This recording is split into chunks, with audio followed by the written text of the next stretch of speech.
Okay, so we'll get back to the notes here. Problem 27. So I mentioned that there's 4 methods for solving a system. We've seen 3 of them so far. There's the graphing method, the substitution method, and then the addition method, or sometimes called the elimination method. Now the 4th method for solving a system is to use matrices. A matrix is a table of numbers arranged in rows and columns. Now, an augmented matrix is a matrix that represents a system. Okay? This vertical bar here in the matrix, that represents the equal sign. You must have the vertical bar in the matrix. Okay? If you're talking about an augmented matrix there. And all I'm going to do is pick off the coefficients in front of each variable and write it down in the rows.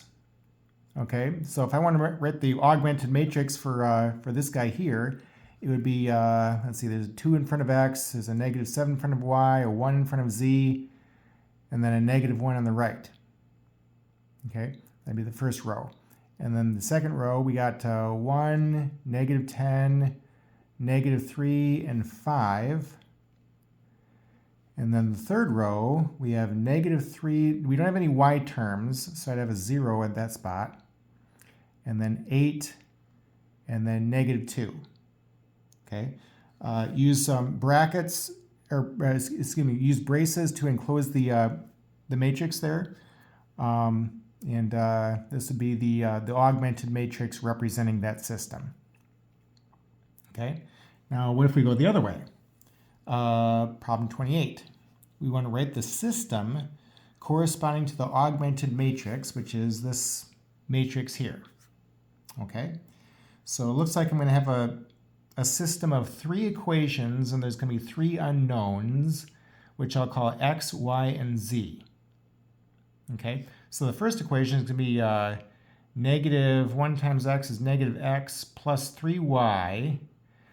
We don't have any z terms, okay, and then equals -4. And then the second equation is going to be 6x plus 5y minus 6z equals 1. Okay, and then the third equation, we have, let's see, it's going to be -9y plus 2z equals 0. Okay, so this would be the corresponding system representing this matrix here. Okay.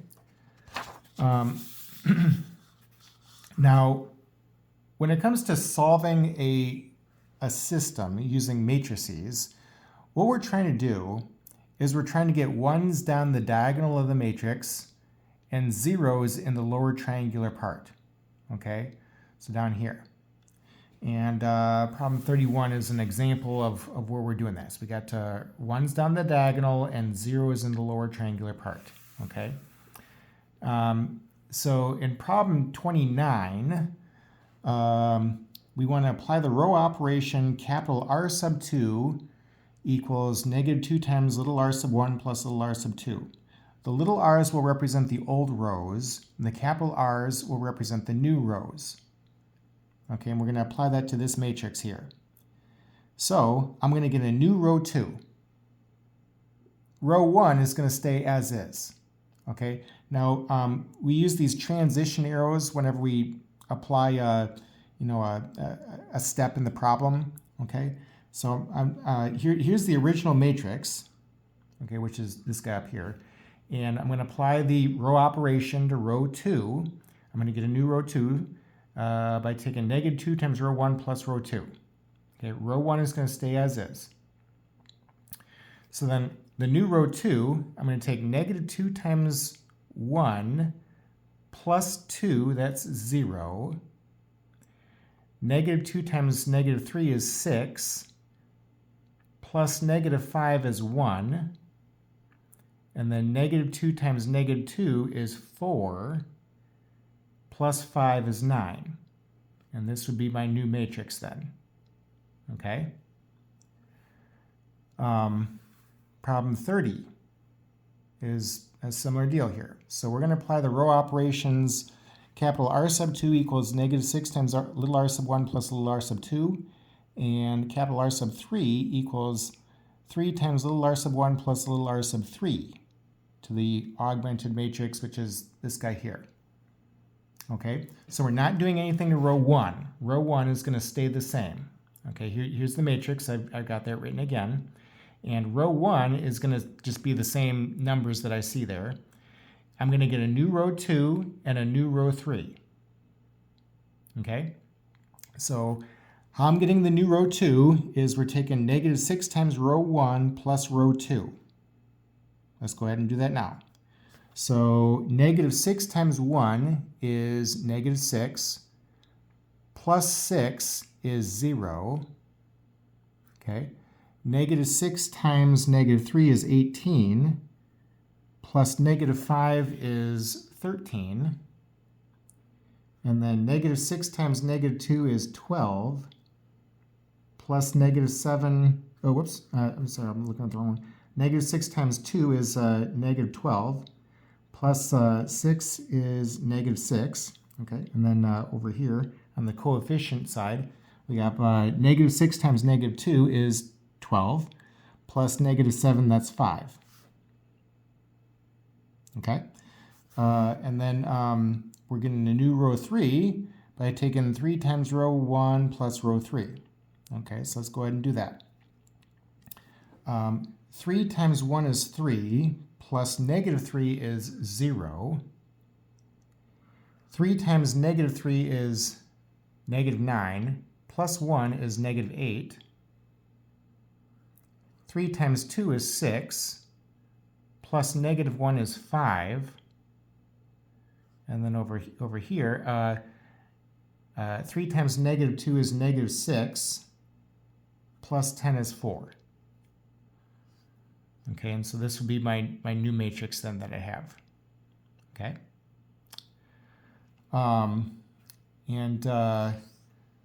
Let's see, so then problem 31 is the next one here. So we're going to use matrices to solve this system. Okay, now in the last video I was using the addition method kind of repeatedly for doing that. That's an okay method, but using matrices is going to be a faster method. The reason I say a faster method is because, like in that last example, in problem 26 here, when I'm solving this system, like I'm writing out x, y, and z each time, right? But when I'm using matrices, I'm not doing that. I'm only writing the coefficients down. Okay, so using matrices in general is going to be a faster method for solving a system. Now usually when you have a system that's like a 2x2 system and you can use any method to solve, usually we don't use matrices. Like usually we'll use substitution or the addition method, I mean, you can use matrices. It's just like with a 2x2 though, it'll usually take a little bit longer than those other methods. So, but when we have a 3x3 or bigger, matrices is kind of the preferred method here. So anyway, here's the matrix representing this system. Okay, remember the vertical bar represents the equal signs. Okay, we must have the vertical bar in the matrix. So now I'm trying to get this into row echelon form. All that means is that I'm trying to get ones down the diagonal and zeros in the lower triangular part. Now I have to work with the columns in order to do that. So I get column 1 set, then once that's set, then get column 2 set, and column 3 set. Okay? So let's see, the first thing that I always do is I need a 1 in the upper left-hand corner of the matrix. And I've got that. Okay, so then right below that 1, I need this 2 to become a 0, and I need this negative 3 to become a 0. Okay, so I'm going to do kind of like a 2 steps in 1 type thing here, and we're going to get a new row 2 and a new row 3. How we're going to get the new row 2 is we're going to take negative 2 times row 1 plus row 2, and how we're going to get the new row 3 is we're going to take 3 times row 1 plus row 3. Let's go ahead and do that. Okay, so row 1 is going to stay the same. I'll just go ahead and write those numbers again. And row 2, I'm taking negative 2 times row 1 plus row 2. Okay, so negative 2 times 1 is negative 2, plus 2 is 0. Negative 2 times negative 3 is 6, plus 1 is 7. Negative 2 times 4 is negative 8, plus 1 is negative 7. Negative 2 times 33 is negative 66, plus 3 is negative 63. Okay, now something else to mention here. So all I'm doing is I'm multiplying numbers and adding numbers. Okay, but it's very easy to mess this up, at some point. Okay, so keep in mind that your answer here is always going to be, nice counting values. Okay, usually. Okay, like you're not going to have an answer that is 5,832 divided by 4,037. Okay. If you get these strange numbers like that, I would go back and check that what you did is right. Okay. So then the next thing I'm taking, I'm going to get a new row 3. I'm taking 3 times row 1 plus row 3. Okay, so let's do that.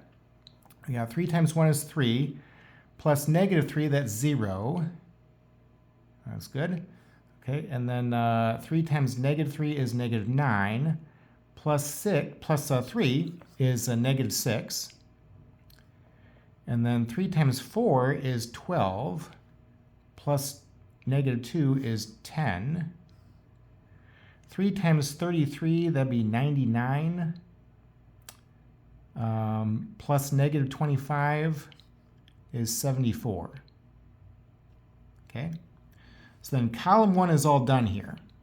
So now I'm going to move on to column 2.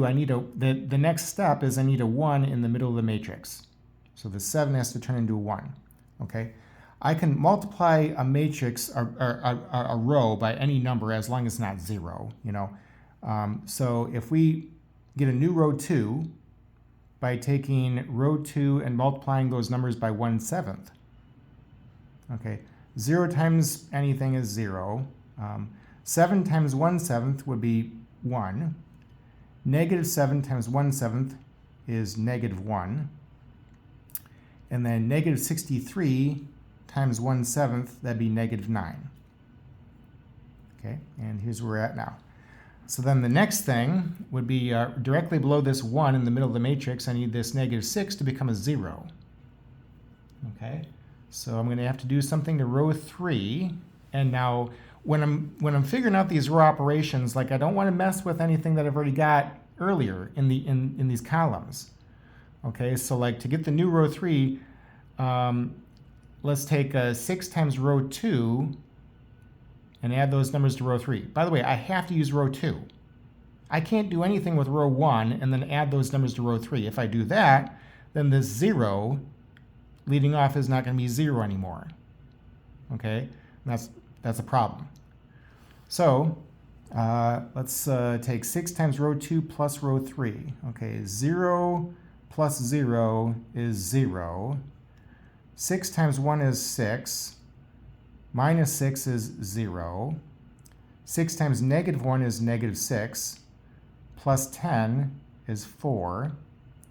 And then 6 times negative 9 would be negative 54. Plus 74 is 20. Okay? So then, here's where we're at now. So then the last thing here will be to change this 4 to be a 1. Okay, so let's get a new row 3 by taking row 3 and multiplying those numbers by 1/4. Okay, 0 times any other number is always 0. 4 times 1/4, it'd be 1. And 20 times 1/4 is 5. Okay, so now I'm in row echelon form. I've got 1s down the diagonal of the matrix and 0s in the lower triangular part here. So whenever I'm in row echelon form, I convert this back to a system, and I should know one of the variables at that point. Okay, so here's my system. I'm going to have x minus 3y plus 4z equal 33, and then y minus z equals negative 9, and then z equals 5. Okay, and then I can backtrack to get y and x. Well, if z is 5, and I add 5, that means that y is -4. So then to get x, okay, y is -4, z is 5. I'm going to have x, it's going to be plus 12 plus 20 equals 33. Okay, 12 plus 20, that's 32. 33 minus 32 is 1. Okay, so the answer, I think, is going to be 1, -4, and 5. Let's go ahead and check that. Okay, so is it true that x is 1, y is -4, and z is 5? So let's see, if I take 1 plus 12, that's 13, and then plus 20 is 33. That was good. Okay, and then so I'm just trying to squeeze all this in here. Then the next one, we got 2 times 1, that's 2. Minus 4 is -2. And then plus 5, -2 plus 5 is 3. That was good. Okay. And then with the third equation, let's see, I got -3 minus 12 is -15. Minus 10 is -25. That was good. Okay, so I can go ahead and circle this this answer here. That'd be correct. Okay. So that's it with the material here in the course. So we'll go ahead and stop the video right there.